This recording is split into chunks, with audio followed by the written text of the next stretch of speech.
Coming up, it's been a while, but the foxing is back in full swing as I go through my kit and share the action from the last few weeks. This is Foxing, and this is Team Foxer. Yeah, but I'll leave them for you. I could have shot them the other night. Well, brilliant. Well, hey YouTube, and thank you very much for tuning in to this foxing video. For those of you that have been members of the channel for a while, I'm sorry for the absence, but look, that's UK farming. It's been an incredibly tough year this year.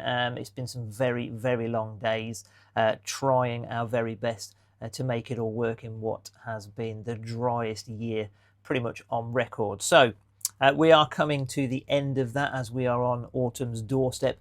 So luckily for me, it's the time of year where I can get out, do what I love to do, and then hopefully share some of that content with you. For those of you that are new to the channel, I thought the introduction to this video would be an introduction to my kit and why I believe we've arrived at the pinnacle of foxing setups. So if you're not interested in that and you already know what all the kit is, then please skip to this time down below. Otherwise, we will take a look first off at Foxer's foxing rifle. So this is my foxing rifle. It's a Tikka T3 223 Super Varmint model. It's a 1 in 8 twist, and I use the Hornady Super Performance 53 grain rounds in it. I've used a multitude of different ammo to begin with. I've used Normas, I've used Remingtons, but I just find Hornady rounds, it will still cloverleaf these. I mean, this thing has probably shot best part of 3,500 rounds. So unlike a 22 250, it's not burnt the barrel out yet. I clean it every time, so it's still nice and still accurate, even with such a decent round count. It's dressed in a HNT 26 carbon fibre chassis from MDT, a very practical, pragmatic chassis system for your foxing rifle. So it's durable for all weather conditions. It's super lightweight. It's got an adjustable cheek riser, adjustable butt pad. And the shroud just goes around the barrel and just makes it look really quite sweet indeed. Carbon fibre is probably one of the sexiest materials known to man, in my opinion. Silencer wise, this thing, again, serious round count, but this is the MAE moderator from JS Arms. What I like about that is it sleeves over the barrel, but it's nice and thin, so you don't get any moderated glare if you are using night vision kit, and it's nice and flat, so even if you take a couple of shots in quick succession, again you get very minimal glare in the bottom of your thermal rifle scope. The scope itself is the amazing HIKMICRO SQ50 Stella 3.0 with its built-in laser rangefinder. Stupidly accurate scope. Time and time again, it's just bomb-proof. Turn it on, it comes on instantly. Target acquisition and quality are superb. And I've shot more foxes at over 200 yards with this scope than I've done with any other thermal scope, and that's because it's got I've got the confidence in it. Even on 26 times zoom, you can clearly have great target acquisition and detail. So phenomenal scope, phenomenal package. That scope is held on with sports match mounts. I've said this before and I'll say it again. If you're going to go for decent glassware, as this would be still considered glassware, onto a decent rifle, etc., don't go putting cheap ass mounts on it. It's a bit like having a Ferrari and putting remolded tyres on it. The thing that links your decent eyewear to glassware to your chassis is your mounts. You know, again, it's a bit like your performance car. The thing holding it to the road, and the link to the road is the tyres. Well, your link for your glassware and your rifle is your mount. So don't cheap out on those. Sports match mounts made to incredibly high tolerances, machined impeccably well. So I've got those on all my rifles. So, you know, well worth looking at those. That's the rifle. Next up is spotting. So spotting, I've been using the Hadbrocks for a good while now, and I've talked to so many people at the shows, at the Great British Shooting Show in Birmingham, the Northern Shooting Show in Harrogate, etc. And I still advocate that the Hadbrocks is probably the best spotter money can buy. So if you can afford it, then I honestly don't think there's anything better. You've got the thermal channel, and then if you still can't quite make out what it is that's coming in, even at 400 plus yards, you can flick it over onto the optical channel. You can confirm eye shine. I mean, foxes have got very distinct eye shine, even at crazy ranges from a small infrared illuminator, and you can confirm what it is you're looking at. And on that note, actually, I still go out, so I still have this in my jacket pocket. This is a red lamp, just for confirming eye shine on an occasion whereby I've had it where it's been really dusty here, all year. So I flicked over to the optical channel to confirm what it is I'm looking at, and still couldn't quite see because I've got too much dust glaring back off the infrared light, and a red light has been able to kind of cut through and still give me a decent eye shine. So that, I just don't think you can get better. The battery life on this is crazy. That will go all night long. You've got the built-in laser rangefinder. You've got the detail. This is the X60 models. And they do the 50s and the 35s. The 35s give phenomenal value for money because they have really good field of view, and they've got the Q sensor. They've got the 640 sensor, so great detail. ID in foxes at kind of 400-500 yards, no problem. So the Hadbrok's definitely the best spotter for foxing at the moment. In terms of sticks, I've been using, these came from Scott Country International, the CT3 HD carbon fibre sticks. They are a bit of a lump, but I tell you what, I mean, I'm so used to carrying them around now. I've stalked foxes at 800-900 yards away, walked across ploughed fields with them, and then come back with said shot fox. I don't think there's a better system in terms of stability for shooting. I had a really successful night on the rabbits with those on my 2.2 LR the other night, walking and stalking around, deploying them and stuff. They're just phenomenal. The clamp is great. They've got just so much fluid movement and stuff. I challenge anyone to find a better system than those. Okay, so I've talked about my rifle choice and why I think that's the best setup. I've talked about the Hadbrok spotters as being the best spotter available for foxing, and the Rekon Sticks for being the most stable platform. Next up is callers, and I firmly believe that HIKMICRO offer the best electronic callers on the market, and indeed manual ones as well. So I never go foxing without these two callers. They're not a magic silver bullet. They're not guaranteed to work, but if you are going to call foxes in using callers, then you might as well use the best on the market. HIKMICRO are, in my opinion, the best for two reasons. The first one is ease of use, and I think, like all the kit I've shown you, you could, I guess, see it as a fairly technically advanced and difficult, but you know what? None of this is. And certainly if I can use it, anybody can. I love the way that this is just the same as the scope in essence. You simply turn it on, go to your favourites. I mean, I've got a couple of go-to calls. I like the rodent distress, rabbit distress, and at this time of year, pheasant distress also. As you go through different stages of the year, different electronic calls seemingly have different results. In this area, you get into December and certainly in January, the vixen in heat call works like a magnet. You'll get randy dog foxes coming in from bloody miles around to the electronic call. But again, it's not a silver bullet and won't work 100% of the time. Therefore, I think it's important that you perfect a lip squeak, because that's very effective. My lip squeaks accounted for hundreds of foxes. That sounds a little bit like this.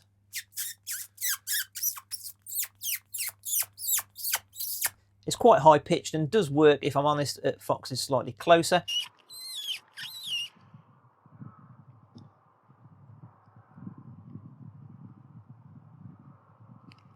But it's a good way of capturing their attention and getting them coming towards you.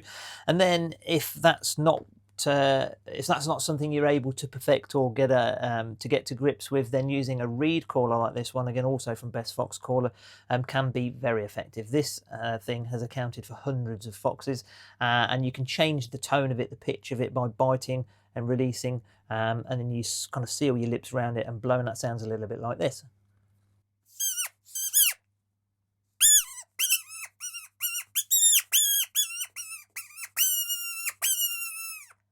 And that's designed to sound like a rabbit in distress.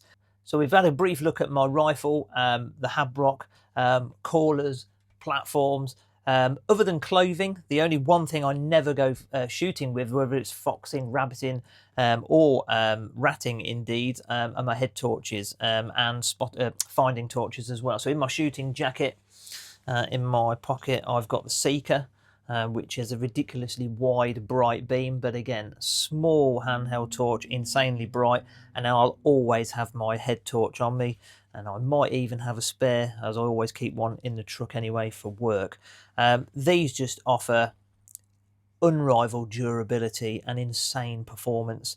They are well worth the money, and you'll often see promos coming up on the channel because Olight have been a supporter of Team Foxer now for a number of years. In fact, I'm going to see them at the NEC this coming Wednesday at the Emergency Services Show, just to go and have a look at their new kit. They invited me down, so I'll be going to having a look at that. If you've got any queries, questions, do please put it in the comments below. I hope you enjoy these clips, and I hope to also be back with you very soon. Thank you very much for watching this introduction. Take care, stay safe, and as always, happy shooting. In an area that's 90% farmland, until the combines roll, it's almost impossible to get out foxing, as most of the land is simply full of crops that are pretty much fox height. So every year, as soon as they start combining, we'll head out as soon as we can to get caught up. First up, I'm out with Steve, aka Sir Swear-A-Lot, and we'd had a couple of cubs and a vixen here previously, so we know there are still likely to be a couple around. And sure enough, in the same place I shot the vixen is this old boy to kick off proceedings.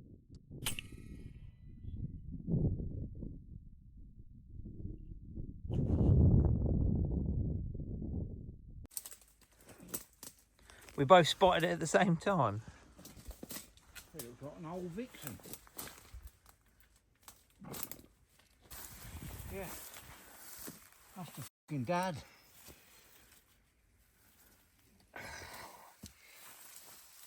Yeah, definitely not a cub. Oh, yeah. Oh, Stephen.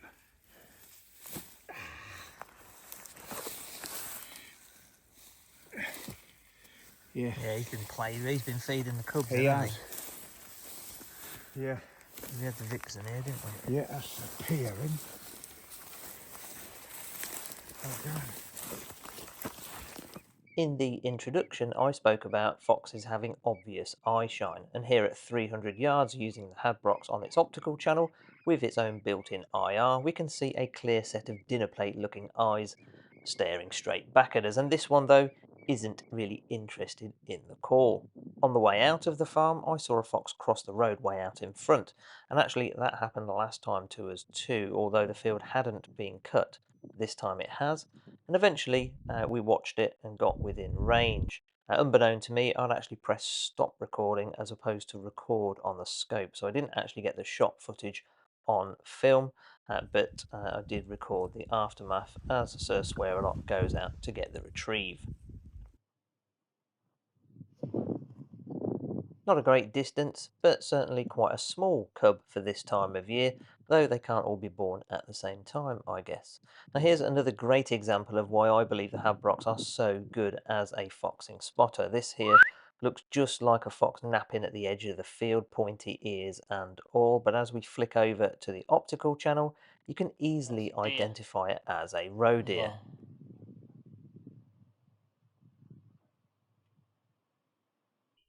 This one's a long shot that I had with Dwayne. It was sat munching on something and managed to get it to stop, although I had to zoom right up to 26.6 times so I could still see it was a long way out.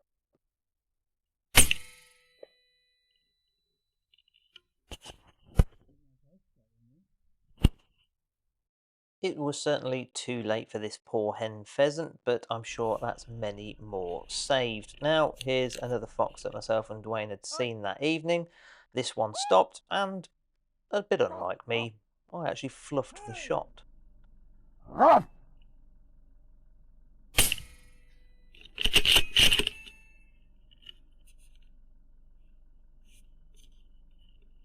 Well, you can't get them all. Anyone that says they can is pretty much a liar.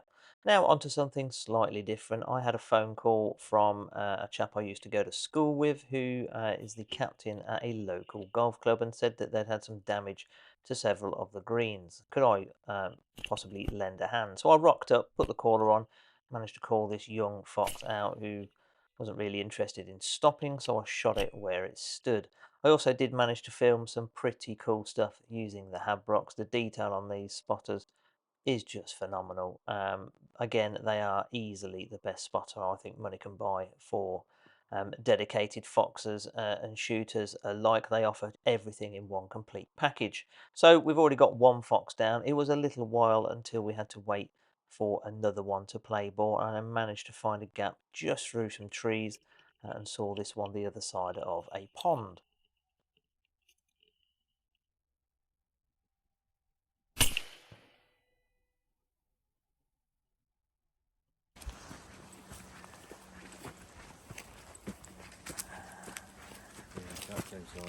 Yeah, it's another cub in it. Yes, that one. Cool. I'm pleased to report it's been a few weeks and there have been no further instances of damage to the golf course. That same evening, though, as it was still fairly early, I decided to stop off on the way home to check out Steve's shoot, which is closest to my house. And to my surprise, the neighbour had a fox wandering around in the cow paddock. Now, I could tell it was a youngster due to the size of it versus the hares that were in the same field. And with Steve's land only being behind this, I decided to set up there and see if I could call it through the hedge. As I get out the vehicle, it's already in the field. Acting kind of strange, that is, until I notice exactly why. There's another. No, wait. There are actually 4 foxes together in this field.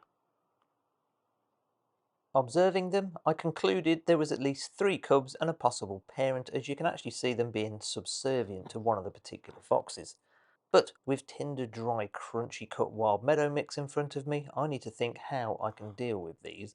I opted to stalk to the left, closest to the maize, as there's a green grass margin there, and that would be nice and quiet underfoot. And it's now some 45 minutes later, I finally arrived in a position in the field where I'm able to be in a position to take a shot.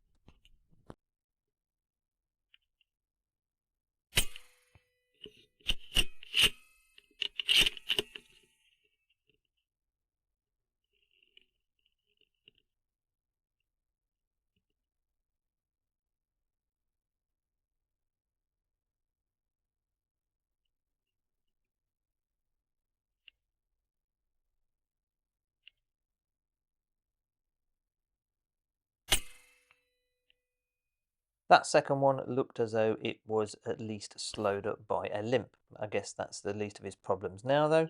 The third and fourth fox went far right. I waited another 20 minutes before one of them eventually came into within a comfortable, safe distance.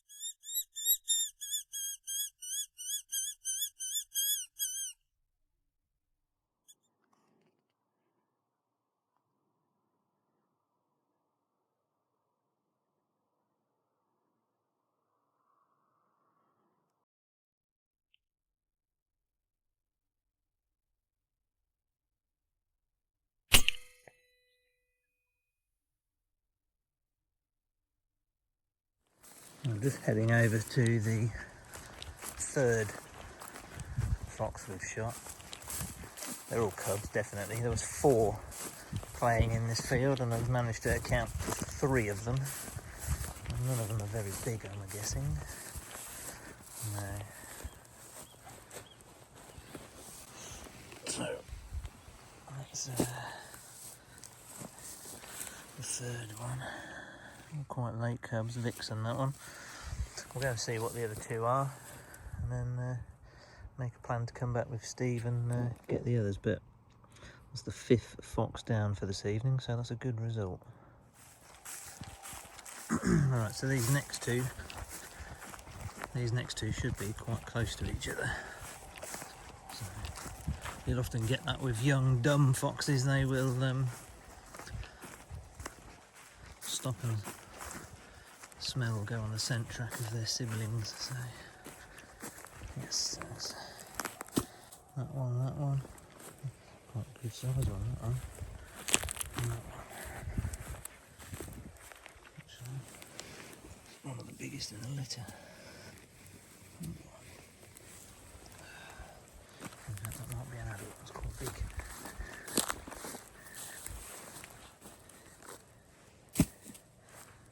Yeah, that's Dad, I think. Adult dog. And some cubs.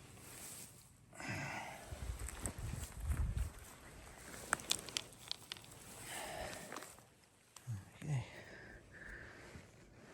Job is a good one. On the way out, adjacent to where those ones had just been playing, was a familiar sight.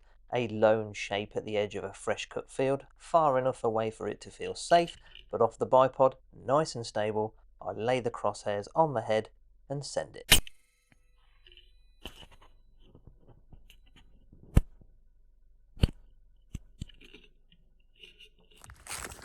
That was a belly bonus. Just about to leave. I flicked over on the last field. And there's number 4. Where's he gone?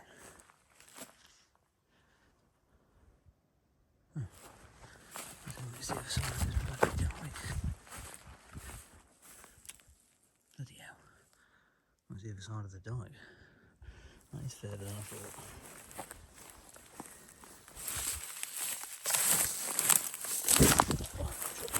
Water wicks because that's a steep dike. All I could see was the head. Okay, so it went a tiny bit to the left, but it was a big dog. Big dog. Range that back to the truck. There's the truck.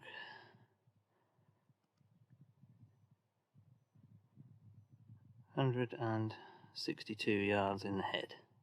Not too shabby. At 1:05 in the morning though, it's now definitely time for bed.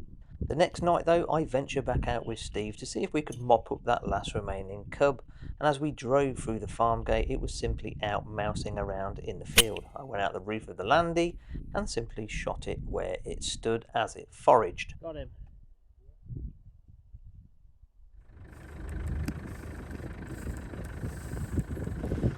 Down here somewhere. Down here, Steve.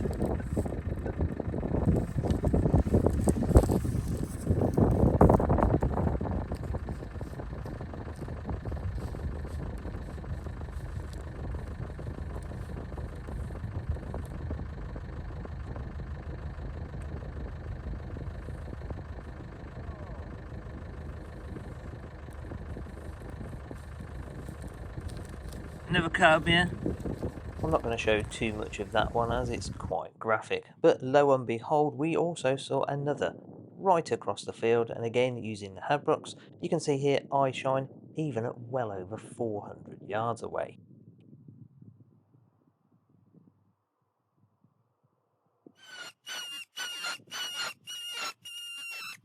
A little later we bump into 2 young foxes out in a field that we'd seen them in previously. Not particularly hungry for a call, but certainly interested. We just needed to simply wait and see if they would venture close enough.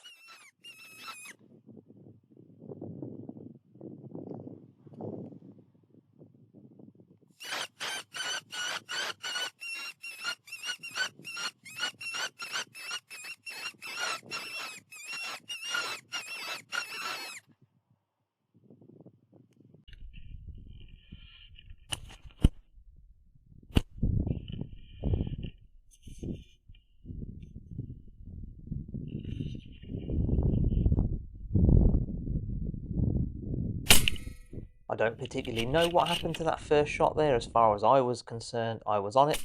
But again, young, dumb cubs, that allows me for a second bite at the cherry. Got one of them.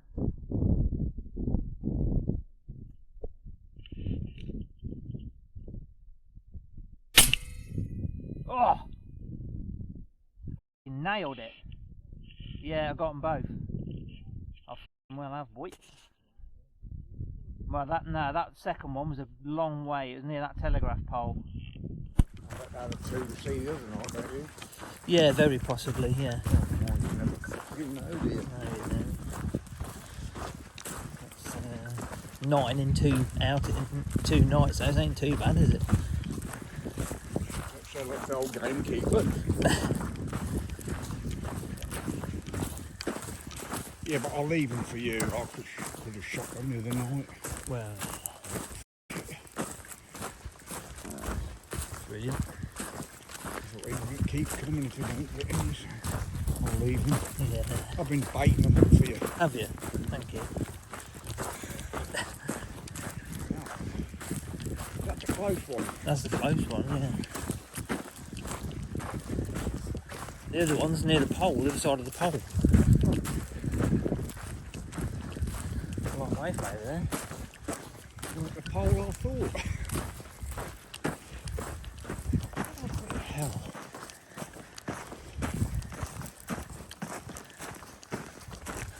Small target. Oh, ain't very big, is it? No.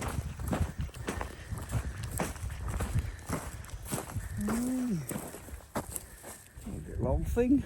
Yeah. The other one is laying on the bank. I can see it from here.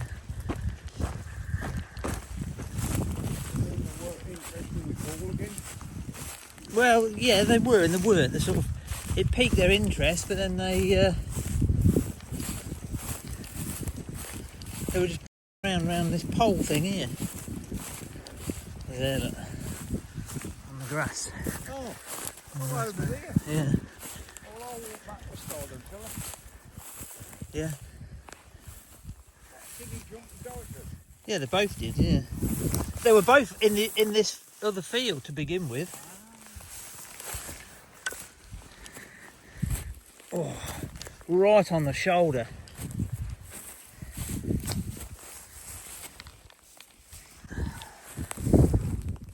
That's a cracker of a shot.